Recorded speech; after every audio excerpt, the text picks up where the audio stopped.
Oh yes, ito na ang bagong decals. Makikita natin may minimal decals, hindi na siya yung emboss. Alright mga idol, nandito tayo ngayon sa Guanzon, Masinloc branch at nakita natin ang bagong decals na design ng kanyang Honda Click 160. So napabiyahe lang ako at nakita ko sa kanilang napakagandang store na naka-display sa loob. Makikita natin yung bagong decals yan mga idol. So tingnan na rin natin kung ano pang meron dito para sa mga bago pa lang sa ganitong motor. Okay? At tingnan na rin natin yung price with regard sa SRPBs. Okay?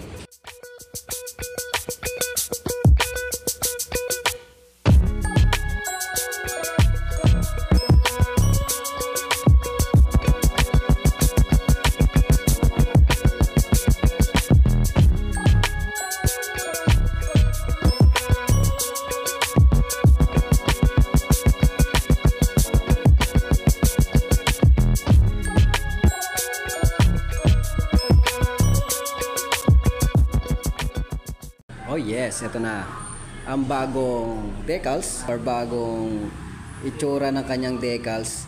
Okay, sticker po siya mga idol. Kasi before naka-emboss po na ganito, minimal emboss na model name ng Click 160. So ngayon mga idol, ito ang kanyang decals ngayong 2024. Check na rin natin kung ano ang meron pa dito sa bagong decals o bagong labas ng ating Honda Click 160. Siyempre unahin natin dito sa kanyang unahan. Siyempre makikita natin ang kanyang combination ng black and white with Honda na logo. Siyempre hindi mawawala yan. Dito naman ay glossy, parang sa PCX 160 meron siyang glossy type dito na finish. But then dito naman is matte black. Okay, very aggressive ang kanyang itsura mga idol. Oh. Okay, dito naman sa kanyang ilaw, mayroon siyang daytime running light na cut o kaya putol. Okay? Tapos dito naman LED din ang ginamit dito sa kanyang signal lights. And dito naman sa kanyang headlight, split LED. Okay? Split LED din na kung saan mas maliwanag, mas convenient gamitin lalo na sa gabi. So makikita natin sa unahan ng fendler ay meron po siyang nakalagay na combi brake, which is equipped na po ito ng combi brake system na kung saan 30% ay sasabay ang kanyang unahan pag binirake mo ang likuran ng 70%. Okay? Mas effective and mas reliable pagdating sa braking system at mas safe pa siya. Suspension naman sa unahan gumagamit ng telescopic fork again, single disc brake with single pot caliper. Okay? Mags ang ginamit niya, ang color ng mags niya is para siyang brown. Tubeless po ang ginamit niya dito sa kanyang gulong at may sukat na 100/80-14. Dito naman sa gilid mga idol makikita natin may minimal decals or stickers. Okay, Honda. Tapos meron po siyang lining na red. Tapos may mga strip na red dito. Then gunpowder metallic hanggang sa maging light gray. So dito naman din ay makikita natin ang salitang 160. So sticker din yan mga idol, hindi na siya yung emboss. Okay, pinaghalo din siya na gray and yung gunpowder metallic. Then meron ditong red din or maroon. Para sa akin maroon ito. Okay, pati doon maroon. Tapos Click 160. Tapos dito makikita natin yung kanyang pillion footrest, same pa rin sa dati. Then pagdating naman sa safety features, again meron po siyang side stand kill switch na kung saan hindi mo ito mapapatakbo pag nakababa. Sadyang kailangan mo itaas para mapagana ang iyong motor.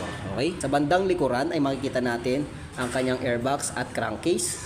Okay, unahin natin sa airbox na mayroong nakalagay na Enhanced Smart Power or ESP+.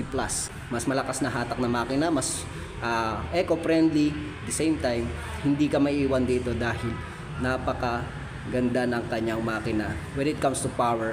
So dito naman sa kanyang crankcase, makikita natin na solid, wala nang kickstarter. Kasi ang kagandahan nito, meron na po siyang ACG o alternating current generator na kung saan mas tahimik na pag-start up ng makina at mas mataas na supply na sapat para sa kinakailangan ng iyong motor. So sa likuran naman ay gumagamit ng single shock absorber, drum brake para sa kanyang braking system. Mags din ang ginamit niya, ganun din ang kulay niya. Ang sukat ng gulong 120/70-14. Bagay na bagay sa bantingan mga idol, napakalapad oh. Okay, dito naman sa likuran mga idol, ang ilaw dito ay ginagamitan ng LED. So napakaraming LED, mas visible at mas safe sa daan, lalo na sa gabi mga idol, at lalo na sa katirikan ng araw. Tapos dito naman sa bandang baba niya, signal lights niya man ay naka-separate position, na ito lang yung concern din ng iba, no? So dapat flexible ito eh. So anyways, meron naman tayong aftermarket na pwedeng lagyan ng bracket, no? Sa baba naman meron siyang reflectorize or reflector, dagdag visible din sa daan, tapos meron siyang tail light. So dito naman tayo sa kanyang kabilang gilid mga idol, makikita natin kung ano nakita nating design sa decal sa kabila is ganun din sa dito. Tapos makikita natin yung radiator niya dito, na which is gumagamit ito ng liquid cool. Okay, dito naman sa kanyang exhaust, meron po siyang malapad na cover, which is ang ginamit niya rito material is plastic. But then okay na okay pa rin siya, at least hindi siya makakapaso ng yung angkas na walang ambag sa panggas. Okay, pillion pull truss din, metal. Dito naman sa ay malinis siya. Okay, akyat naman tayo sa taas mga idol, dito sa kanyang handles. Muna tayo. Okay, dito sa handles and controls niya mga idol, unahin natin dito sa kanan na merong throttle control with brake lever para sa unahan, at hand grip with brake lever para sa likuran, na merong park lock lever. So maganda ito mga idol kung sakaling ikaw ay magpa-park sa incline o uphill road na didadaos-dos ang motor mo. Pero kang peace of mind na hindi madidisgrasya ang motor mo, okay, habang nakapark. Dito naman sa switches and buttons mga idol, makikita natin sa kaliwa merong high and low, okay, busina, tapos turn lights. Then dito naman is meron siyang idling stop system, okay, na button. So ang ganda nito, just in case na maipit ka sa malalang traffic, in 3 to 5 seconds mag-off ang makina ng motor mo, pero sa sandaling ipiga mo na ang yung throttle is ready ka na naman, o ready to go ka na naman. Tapos meron po siyang electric starter mga idol.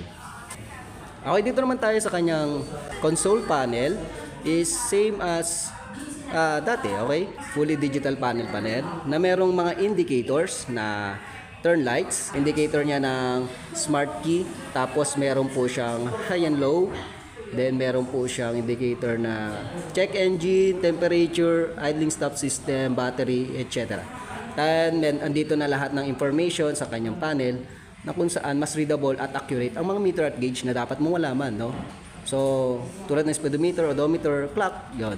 Sa mga added nito pagdating sa mga ganitong panel. Okay? Then meron po siyang selector na dalawa, which is yung select and yung set. Okay? Tapos siyempre Honda. Makikita natin na keyless na po ang ginamit niya rito. Siyempre mas convenient magpa-start up na makina. Okay, mas safe. Siyempre meron siyang anti-theft alarm system and answer box system. Tapos ang kagandaan nito, convenient din ito sa kanyang upuan dahil meron siyang seat opener button. Then dito naman sa kanyang mga pocket mga idol, unahin natin dito sa kanan or sa kaliwa, meron siyang utility pocket with cover mga idol. Ayan. And dito naman sa kabila, meron po siyang pocket na medyo malalim na rin, okay? So, kasya-kasya yung mga easy access mo like coins, basahan, or anything. Okay, dito naman ay pwede mong paglagyan ng mga valuable gadgets mo or things like cellphone. Or speaking of cellphone, pwede ka na rin mag-charge dito anytime, anywhere. So, USB charger po yan mga idol. Okay, bandang baba naman tayo mga idol. Makikita natin na napakalapad na footboard. Ito yung mga excess baggage mo, dito mo pwedeng ilagay mga idol. Dahil napakalapad talaga. Wow. Dito rin makikita din ang kanyang battery compartment. Dito makikita pa rin. So, upuan naman ay yon, synthetic leather with kalmot po sa attraction ng kanyang ginamit na materials dito. So, may stitches. Yan. Para na sa design. Okay. At sa kanyang foam naman malapad para sa mga wet packs na malalapad. Para sa payat din mga idol. Tapos meron siyang eco stopper dito. Yan. Saka yag ball stopper. Dito muna tayo sa kanyang convenient hook. Ayan, meron pa rin siya mga convenient hook mga idol. Isa, dalawang kuntil dito para sa helmet at para naman sa bag mo or anything na pwede mong isabit. Okay, sa grab bar naman mga idol, yan. Sa Honda Click is patusok po siya. Ito naman ginawa niya, kinat niya to. So, siguro ang purpose nito na pwede kang magtali dito just in case na meron kang bagahe, no? Pag binuksan natin tong compartment, ito ang makikita nyo. Dito makikita ang kanyang coolant refiller. Dati kasi nasa ilalim, like Honda Click 150. Ngayon, convenient ng paglagyan kasi hindi ka na mahirapan. Sana nga sa lahat ganito na no? So coolant refiller, tapos nandito yung kanyang compartment para sa tools mo. Okay? For document. Yan.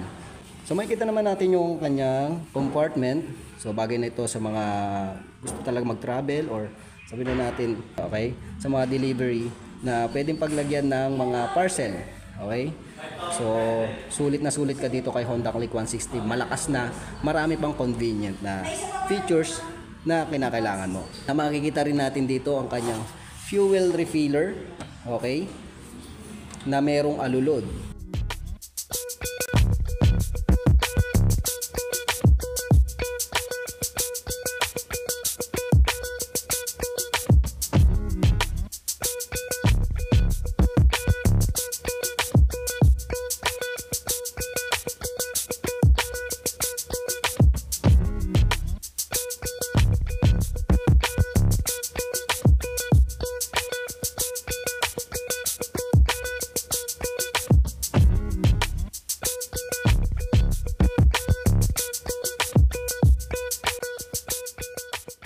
Meron nga pala tayong available na kulay dito na dalawa, which is ang matte white with black, matte black with black. Tapos meron pa rin sila matte red na ganito ang kanyang design ng kanyang model name, decals.